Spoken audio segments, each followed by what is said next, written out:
Like,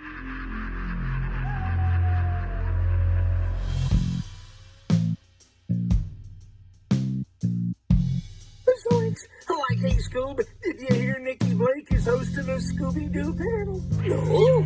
Yeah. Like on today's Scooby-Doo episode, Scooby-Doo and Shaggy meet Nikki Blake. Yeah, in a Scooby Panel. Like, we need to get this puppy started. Okay, Nikki Blake, take it away, Scooby-Doo.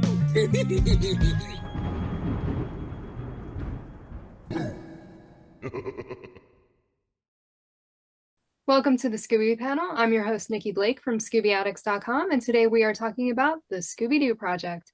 Before we begin, I'll have everyone introduce themselves, and Wendy, we'll start with you. Hi guys, I'm Wendy BRYDGE. I'm a commissioned artist, and I've been collecting Scooby for over 30 years. Joel. Hi there, I'm Joel from the YouTube channel Planet Scooby. And Mark. Hi everyone, I'm Mark from Scooby and Mark on Facebook, and love Scooby-Doo. I'm excited to have you guys here, and I'm excited to finally talk about the Scooby-Doo Project. I have my shirt, which I have never worn, Very and nice. I'm excited I get to wear it today just for this.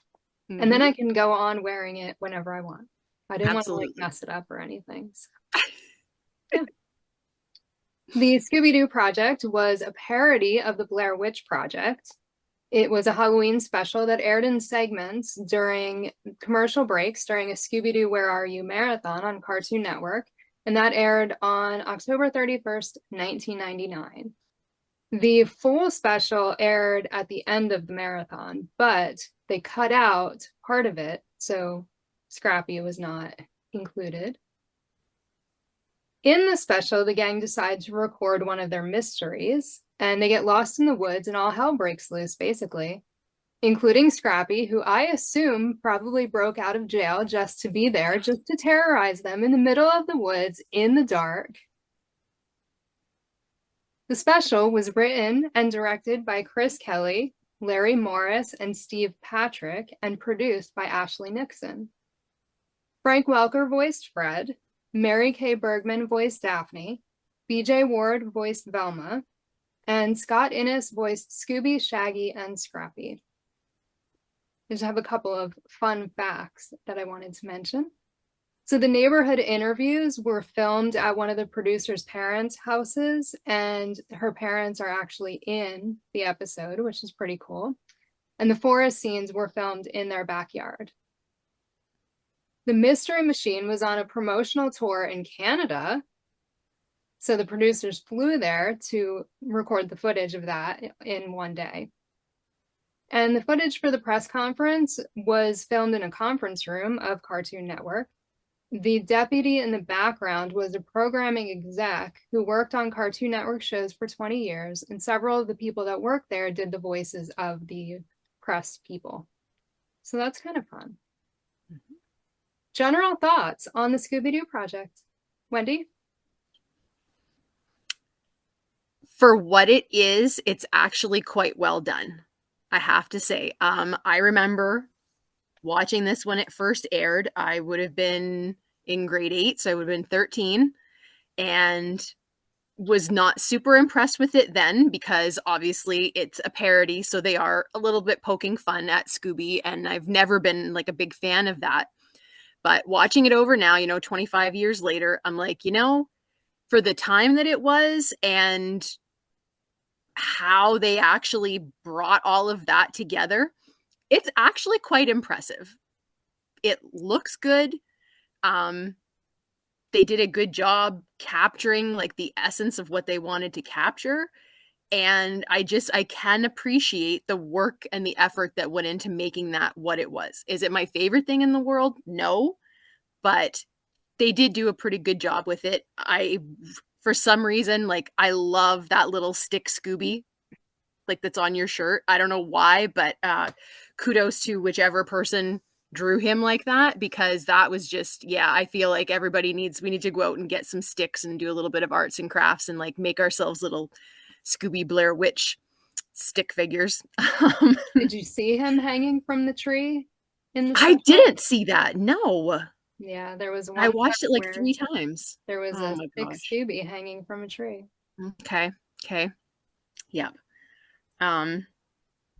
Yeah, the only like kind of disappointing thing is that when they aired it all together, that they didn't, I mean, you can go online and see like all of the components in one video now, but apparently that's not how they aired it, you know, when they did like the final after like all of the bumpers were done at the end of the marathon. So I thought that was kind of a weird choice. I'm assuming that was a Cartoon Network decision to do that, but I don't really understand because all of the segments were really good. So why would you not, like, why would you cut 25 minutes down to 18 when you already put stuff into making them? They were really good and they all really flow together as like the fan made video that is the full length shows. So that was kind of weird to me. I would like to know why that was done like that. But all in all, for what it is, they did a really good job. I definitely liked it more than Night of the Living Do. Can say that. Joel, what are your general thoughts on the Scooby-Doo project? I don't have much more to add. I like the stick figure. I like the wanted poster as well. I On the back watched of the it. shirt Oh of yeah? I'm wearing. Oh. Cool. I watched it, like I remember downloading it when it first came out on like LimeWire or whatever. And you're watching it like in a little box because it's small file because you're on like a dial-up modem. So I remember liking it back then. I like it better as a parody than as like if I went into this expecting like a Scooby-Doo episode, I'd be disappointed, but as a parody, it works really well. Mark, what are your general thoughts on the Scooby-Doo project? So I think I feel pretty much the same way. I as a parody is great. Like Joel said, if it was a Scooby-Doo episode, I would probably be upset. Because there is some things that were lacking, but that's the point. Um, there was a lot of interesting things in it. I thought it was very funny, and just the way that the gang interacted with each other, it was just, they brought up every possible thing that made Scooby-Doo what it is. And even though they kind of made fun of it or they fought about it or whatever, I thought it was great. And yeah, if it was just a regular Scooby-Doo episode, I would have been like, what kind of crap is this? But it wasn't. It was a parody, so it's all good and we can enjoy it for what it is. What were your thoughts on how the gang interacted, Joel? Um, with the glasses on, saying this is a parody, I like the focus on the parody. It really, like I never liked the Blair Witch because the movie itself, because it was just people bickering for so long. It had creepy moments, but what I didn't like about Blair Witch, I didn't really like the gang arguing a lot. But when I look at it as a parody, it is funny. It's deconstructing Scooby-Doo. So yeah. I think I think it's better than the Blair Witch, honestly. They take the best scenes from the Blair Witch and they incorporate into it, and it's shorter running time too. Less shaky cam. I appreciate the Blair Witch for what it is, but it was overly hyped too back in 1999 when it came out. So I mean, I think a lot of people were disappointed, but and yeah, the bickering thing, like I said, got to me. But I like how they interacted. I had issue with Shaggy calling out Velma for Jinkies when Shaggy's the first one who ever said it in Scooby-Doo in the Batman episode. And I had an issue with Fred calling his mascot a scarf. I think I wrote something else down. No, that's all I got. Yeah. Yeah. The whole calling it a scarf thing, that was kind of annoying. Yeah. Yeah. But given that they only had they did this in like 3 months and they didn't have like everything on DVD like we now have now or streaming or whatever, and the person writing the script probably had to go to see the Blair Witch a few times to write down what happened because wasn't out on physical media at the time, right? So Yeah. they did a really good job. Mark, what were your thoughts on how the gang interacted? So for me, I really I liked how that they would act like normal teenagers. We kind of got to see some things that we didn't always see with a regular Scooby-Doo episode. So especially like when they were fighting and arguing. And Daphne, of course, she's always worried about her nails or her clean clothes. So there were, several comments. And then, I really liked how, or thought it struck me odd how that when Velma lost her glasses, miraculously they just appeared on her face. No one handed those to her, and I'm like, okay, there's a little bit there. So I caught that. And then just I liked also how the original comedy was still there, even in the midst of everything. And there was also, given that the movies from the 90s were sort of set in that too. It kind of bugged me that they made fun of Shaggy for his name, Norville. Mm. That kind of bugged me. But I gotta say, if we were all lost in the woods for 7 days together, we're all gonna be biting each other's heads off. And it's all gonna be like about Scooby Panel and Scooby Panel After Dark. So stuff is gonna come out, and we just better not record any of that. Wendy, what are your thoughts on how the gang interacted? Oh, I'm going to get myself in trouble right now because the one thing that you guys didn't like that I thought was fantastic, guys, Fred doesn't wear an ascot. He wears a scarf. Because when we did the Fred panel, I thought I was going to be fancy, and I'm like, let me see how to tie an ascot. It looks nothing like what Freddy wears. So technically, Freddy is wearing a scarf. And when I heard them say that, I was like, oh my gosh, good for you. Because, yeah, it's a scarf. It's actually not an ascot. If you look at what an ascot is, it looks nothing like what Fred does. So, yes, I'm odd man out on that. I love that they were like, yeah, it's a scarf because it's a scarf. So, yeah, of course, I'm conflicted because I don't like to see the gang bickering or making fun of each other just because it's Scooby. And to me, that goes against like quintessentially what Scooby stands for. However, it was very funny and it was very well written. And the one thing that I will absolutely say about this, I would venture to say that for me, this was like the best performance that all of those voice actors ever gave for something. Daphne in this, Mary Kay Bergman doing Daphne, not necessarily as Daphne for me, but just her performance in general, that was like 5-star all around. That was what like really impressed me about this, was like how the voice actors carried this. And I don't know if they just took it way more serious than they did when they were, doing like serious Scooby.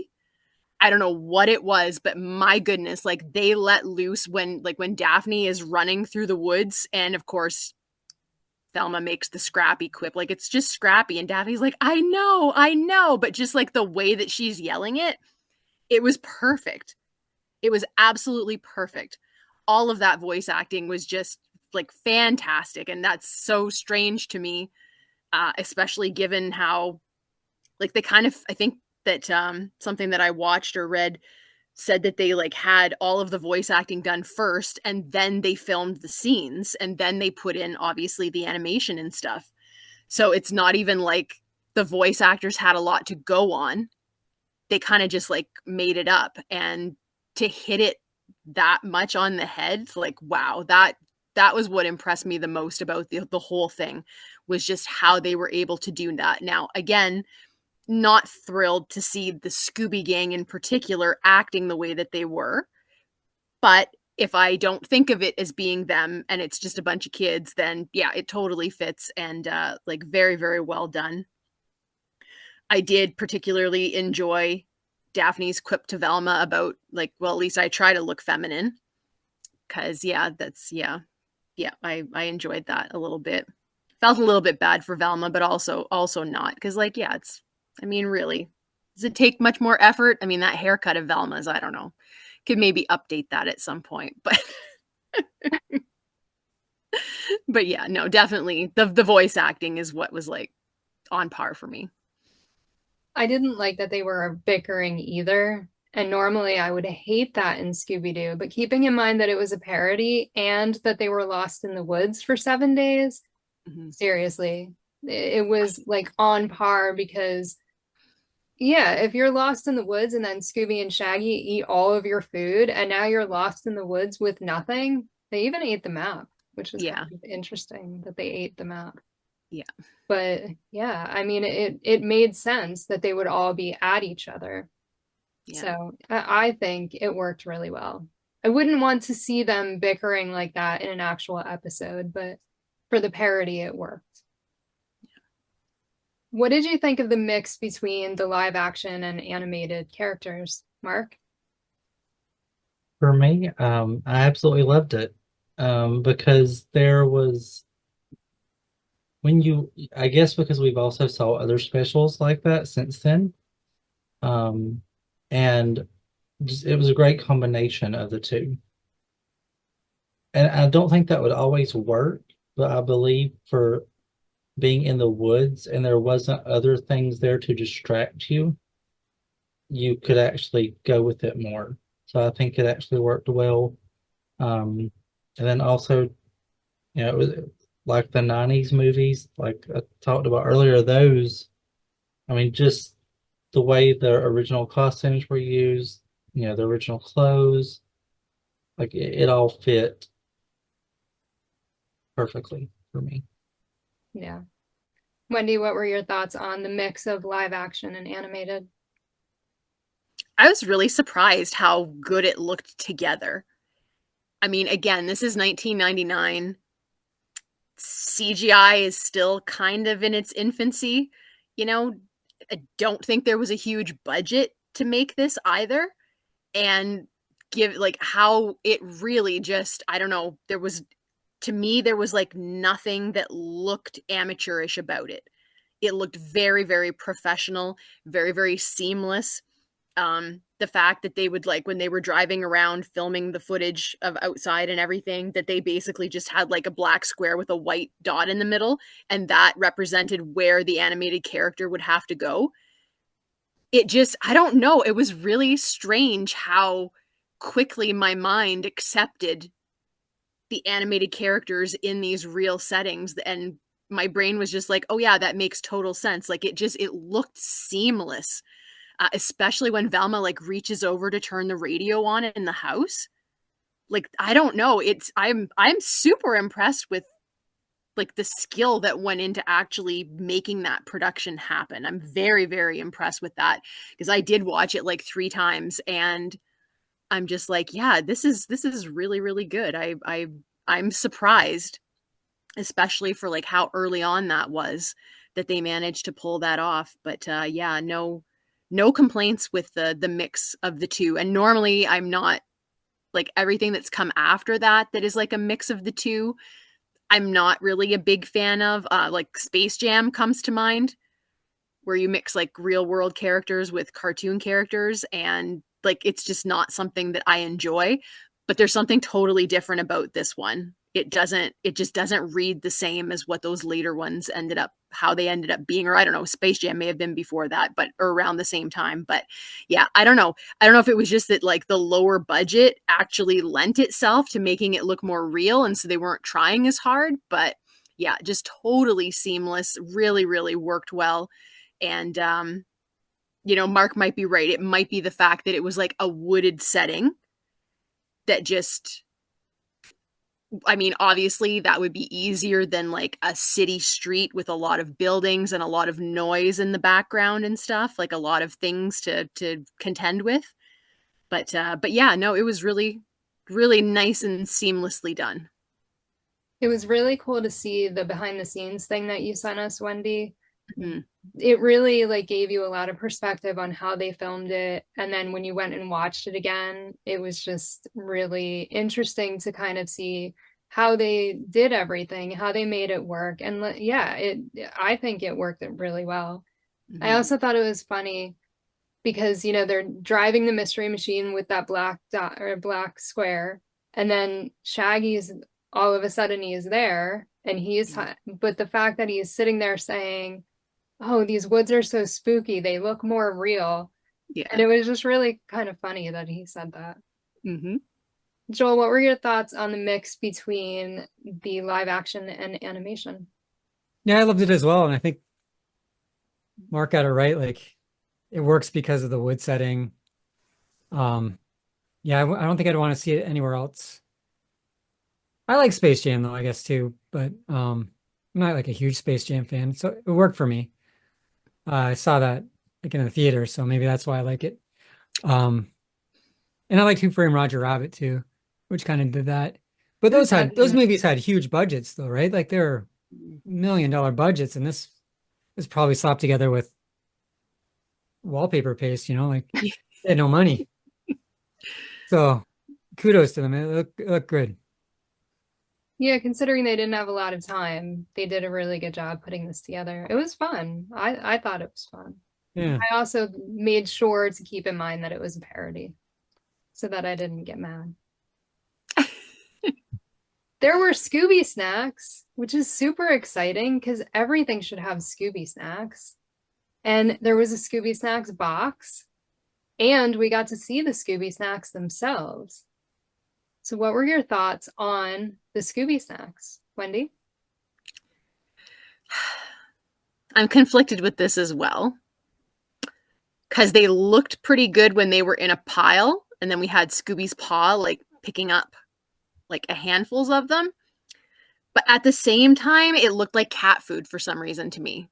And I couldn't get past that. Like they were too small. I didn't particularly mind the shape. Like they were just like basically round with like what the writers described as like grill marks on them. I don't know if grill marks was what my brain thought when I first saw them.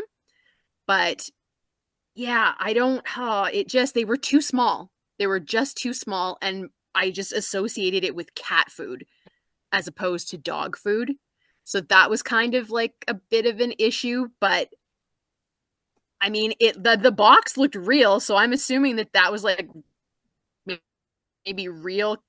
Did they make the box? I didn't really quite catch that. If they had manufactured the box and then just used like regular like dog food, or if that was like an actual box of some kind of like dog food labeled as Scooby snacks. Was that like a real thing at the time? I'm not sure. I don't remember ever seeing that specific box, so I feel like it was something that they made just for this. Well, I will say they did a really good job with the box, because I legitimately thought it was like, I mean, they make like graham crackers now for people to eat that are like Scooby snacks, but it very much looked like they went to like Walmart and there was like a manufactured product called Scooby snacks. So yeah, that worked really good. Did have like the little Cartoon Network logo on the box itself, so that was pretty cool. Didn't look super appetizing. Couldn't imagine Shaggy eating them. Was kind of surprised that Shaggy complained about them being stale at one point, though, because we know that Shaggy doesn't usually care if things are stale or not, especially Scooby snacks. So I feel like he would not have complained about that. He'd have just eaten them. But yeah, I don't know. I'm kind of iffy on them. I like the idea of them. I did like the box, but I wish that the kibble had been like a little bit bigger.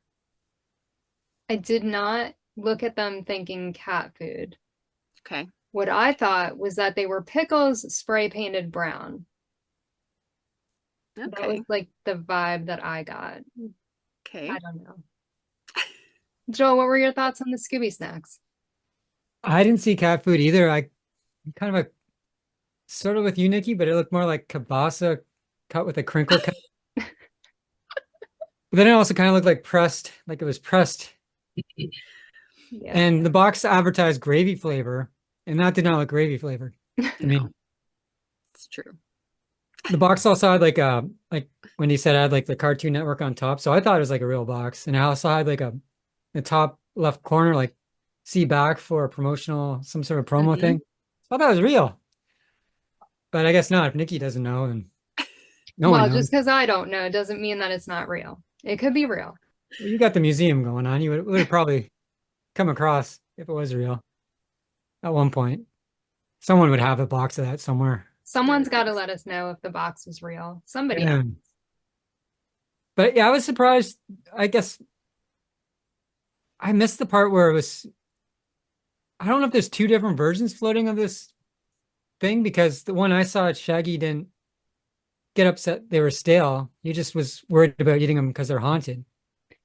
Yeah, when I so read the there's the Wiki, extended version that had the entire thing, and then there's a cut version that took out so much stuff. I watched the extended version though. Yeah. The cut version, like it doesn't have Scrappy, it doesn't have the I think that the cut version didn't have the comment about Velma not being girly. Yeah, It I took saw out that. a lot of the dialogue about the Scooby snacks, and it was just like focusing on the pile of Scooby snacks. And Okay, yeah. so maybe the uncut version had the stale. Because I read the Wikipedia thing and Shaggy screams they're stale.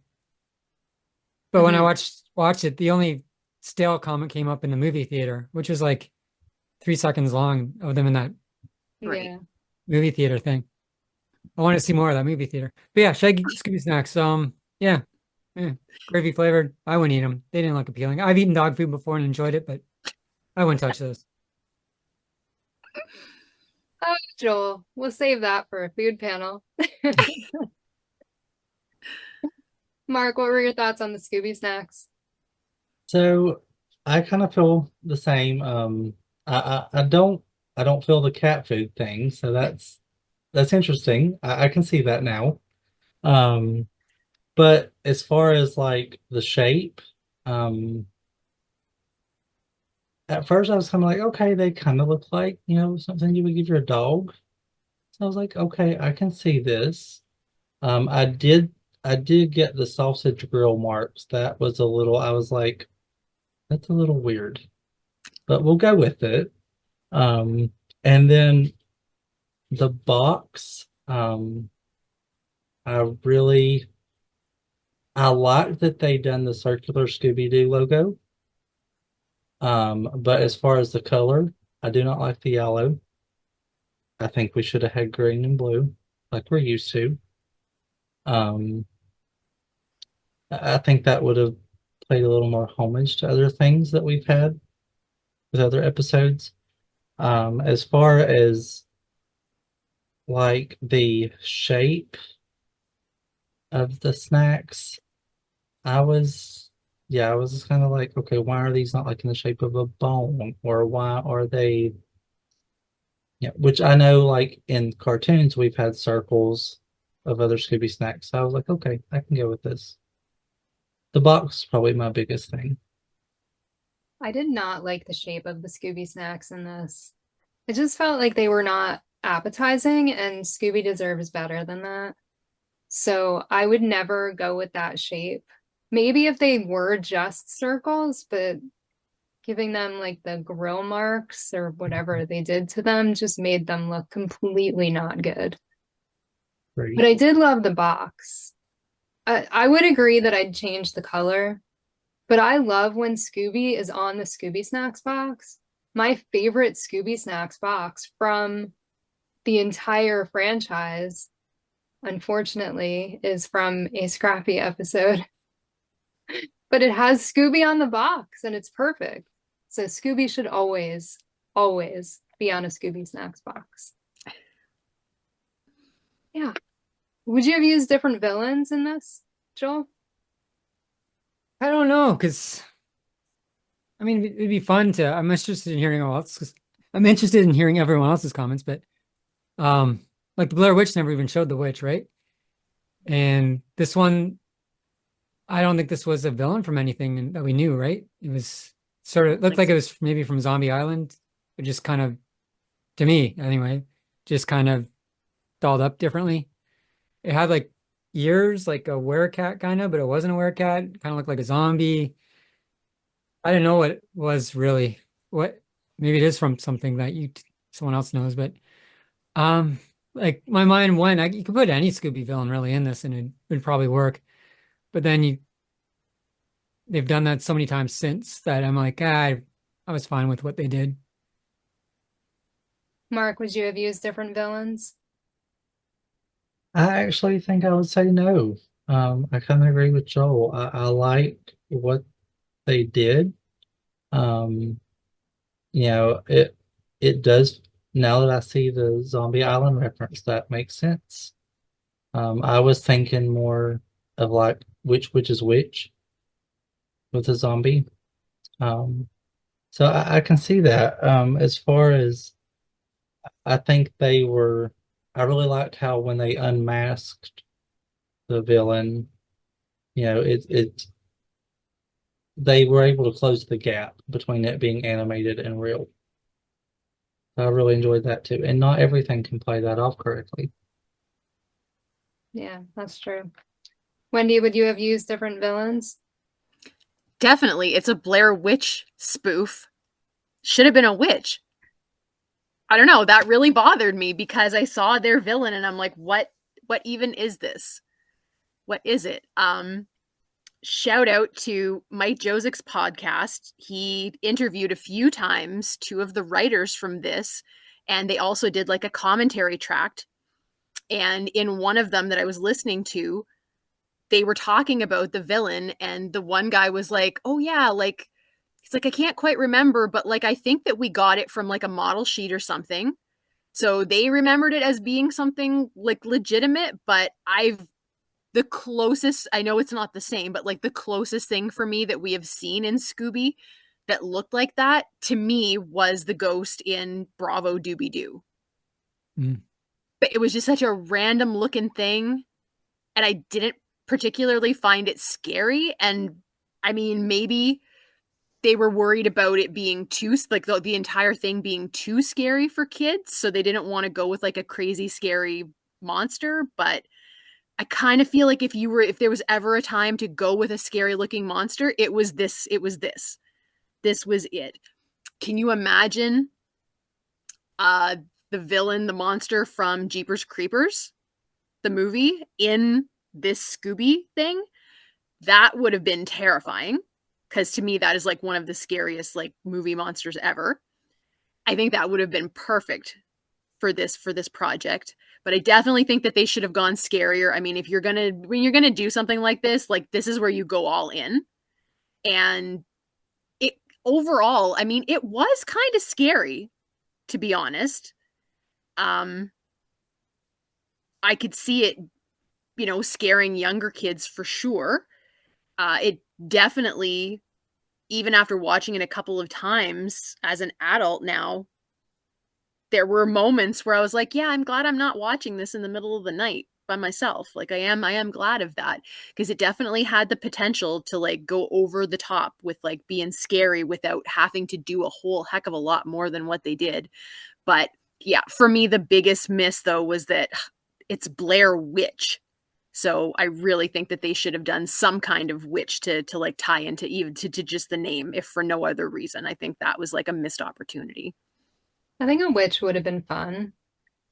I didn't mind what they did because I wouldn't want like the space kook or, somebody like that to be. I feel like that would have just been too showy and in your face and it wouldn't have worked. But Right. yeah, I could totally see them using a witch. That would have been cool.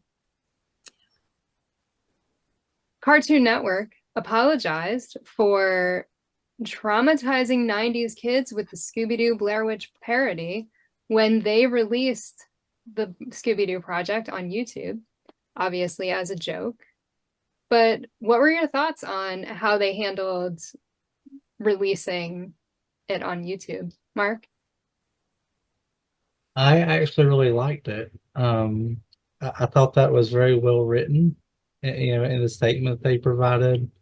Um, I mean, since it was a joke, essentially, I don't know. I didn't remember watching this as a child. I'm sure if I seen this, it was probably like I thought it was a fever dream and probably didn't exist. So, when I seen this, I was like, this is really real. This happened. Um, but as far as the apology, I really thought that was good. And it also like it met both sides. You've got the 90s kids that are now adults, and they're seeing that and they're like, we're fine, we made it through it. So I really like that. I watched this marathon, the entire thing, as it aired. Yes, I'm aging myself, but not as much as Joel did. Wendy, what are your thoughts on Cartoon Network's apology? I mean, yeah, it serves double duty because I'm sure that there were some people at the time who did complain to Cartoon Network that it was too scary.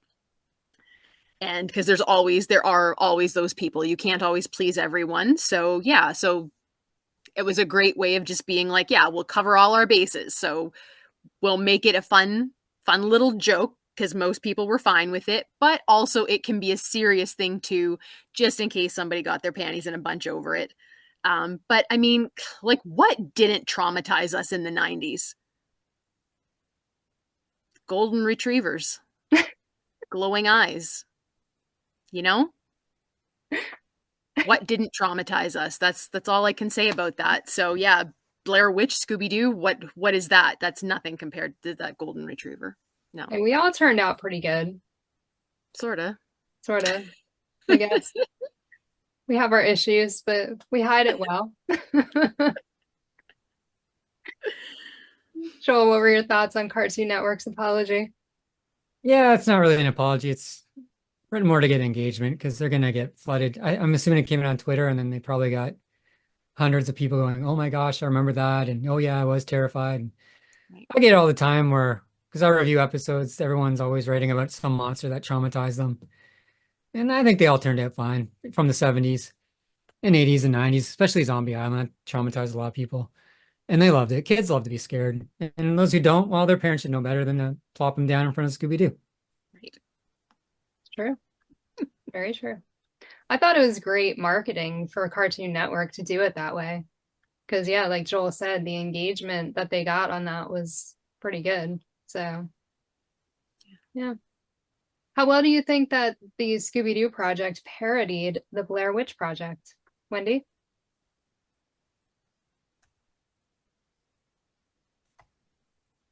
Oh, no.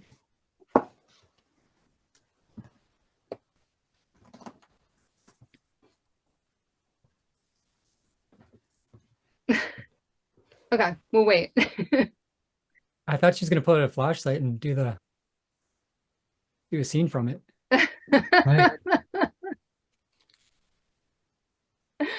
Oh, that would be funny. That would be funny. Oh my God! I just want to say, I'm so sorry. I'm sorry, Nikki and Joel and Mark, but I just don't like this parody. And I really didn't want to do this panel, but I didn't know how to get out of it. Oh, I hate it so much, and I feel really bad that I'm always that person on the panel who's like, I don't like this, but I'm so scared.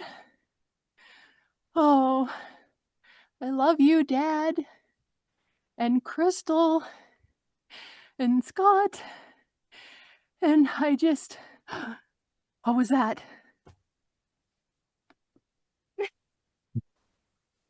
Yay, Wendy! Happy hour! No, not Scrappy. Sorry. Oh my Joel's gosh. dealing. I like it like this. Let's just finish it like this, will we? Give it the right ambiance. Yeah, I mean, obviously, there's been better parodies of Blair Witch now than what they did. Clearly, like, get me my Oscar. I can get the eye drops off my face. No, it was a fun parody. Again, I loved it so much more than Night of the Living Do. And especially given that they started writing it and looking into what they were going to do before the movie came out. They just had the trailer to work with it first. So they were sort of formulating a plan for what they were going to do before they had actually seen the movie. And I think my favorite part was that scene where Velma's doing this, right? And she's got snot coming out of her nose, and one of like the lenses on her glasses is all fogged up. And she's, you know, like, we shouldn't have meddled. We shouldn't have meddled. And so that was like a fun part. Everyone really, like, I didn't go back and rewatch Blair Witch, and I've only seen that like one time. When it first came out, I watched it and I was super bummed because like maybe I was just an idiot, but at the time they promoted that as if it was based on a true story, and I mean, I believed it. And then it comes out and they're like, "Oh yeah, just joking." Like, no, it's totally made up. And for some reason that made me so upset. I don't know why. I don't know if it's because it actually scared me quite a bit. I don't know what it was, but I don't remember the scene that they're parodying where Shaggy is standing in the corner in the basement. I don't remember that from the original, even though I saw that a lot of people thought that that was like a brilliant nod to it. But it mustn't have been that much of a thing for me because I don't recall it.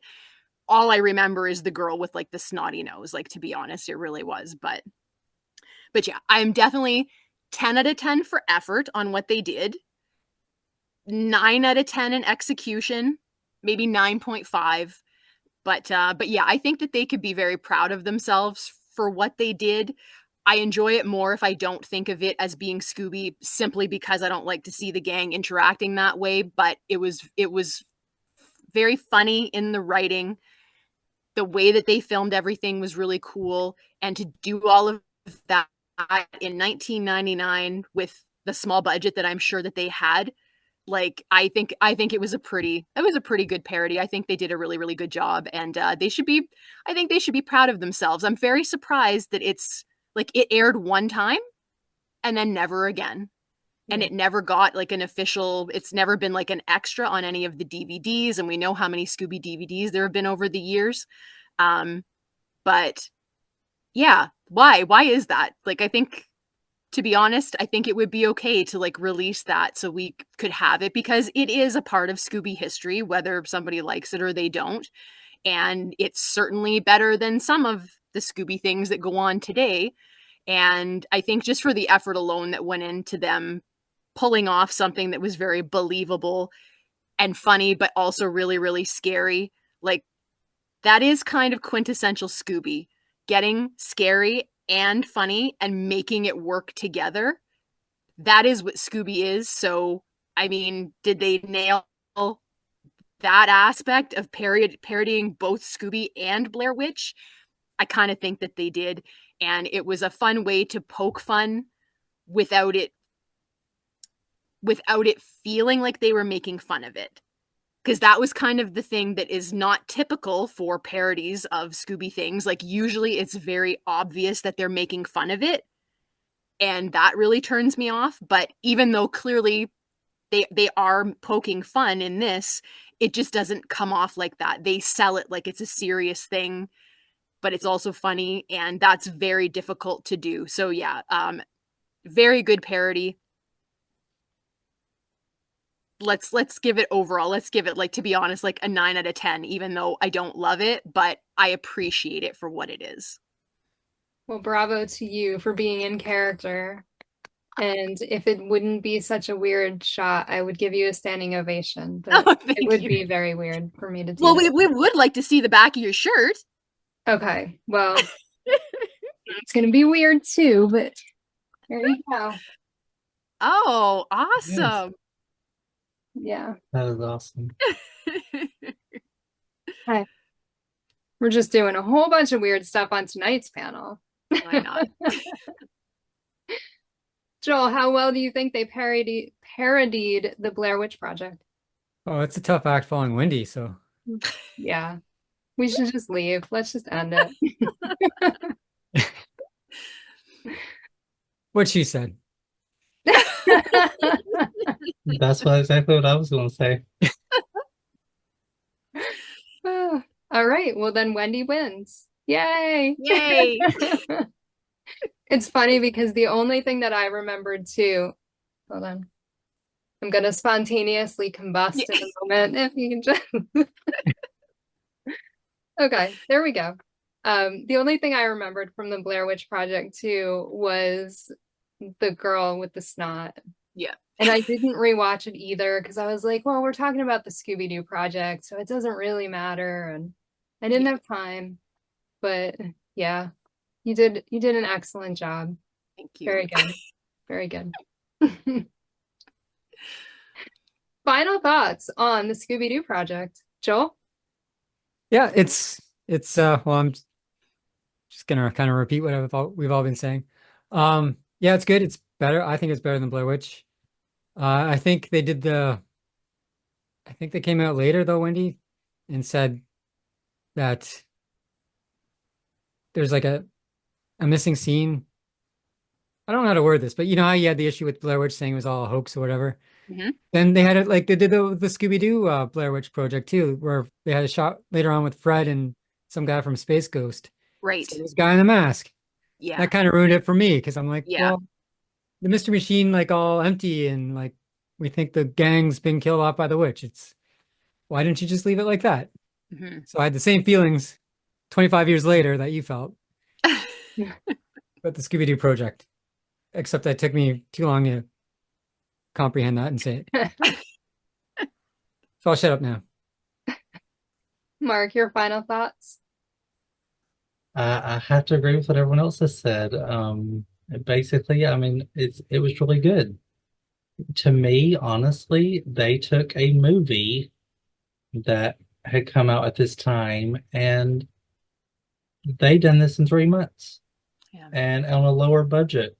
And I'm like, this is better than what we've seen.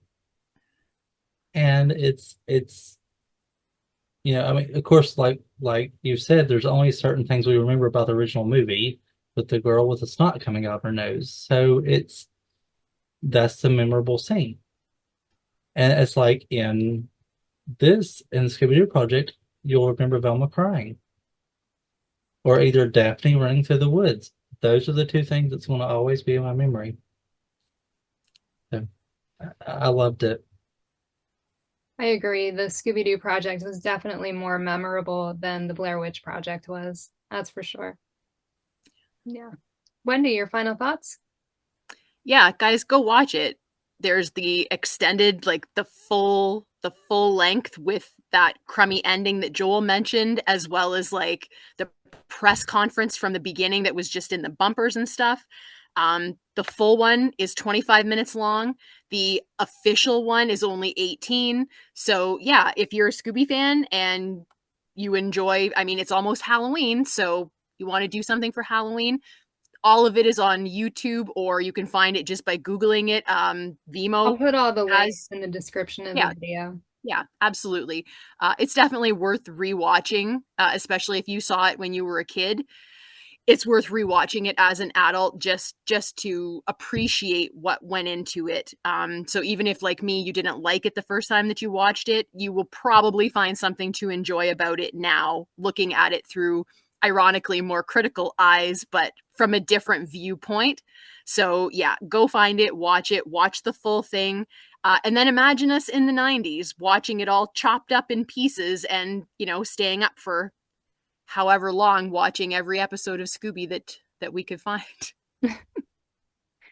I thought they did a really good job with it, with the, seeing the mystery machine with the caution tape around it in the woods, and they're finding clues, and then they have everything on the table, the 25 episodes of Scooby-Doo, and that were in a duffel bag, and we're going to show it like a marathon. And it was a great way to introduce the marathon and then to keep people engaged during commercial breaks, where they're showing these little segments of what's going on to the gang, and then everybody got to see the whole thing at the end, even though it was cut. It wasn't the full version, but yeah, I think they did a really good job.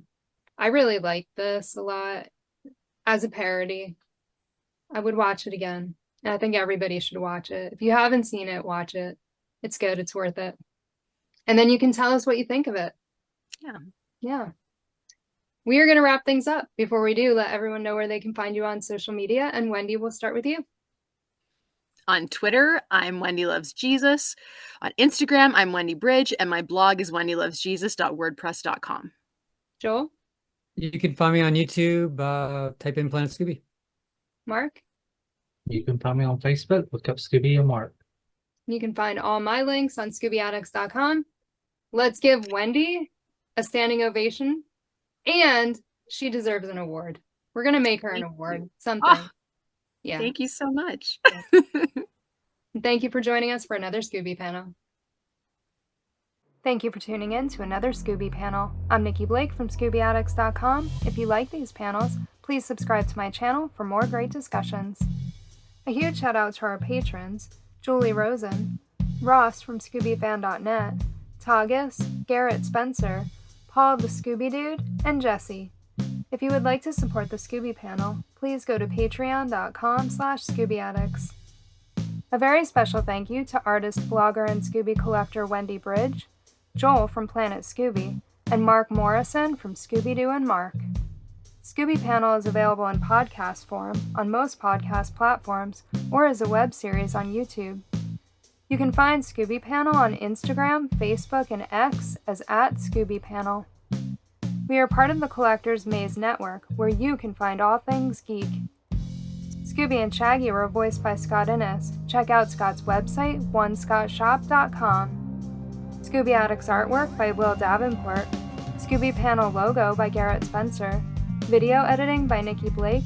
Music composed and performed by Bovine Nightmares. Please join us next time for another Scooby Panel.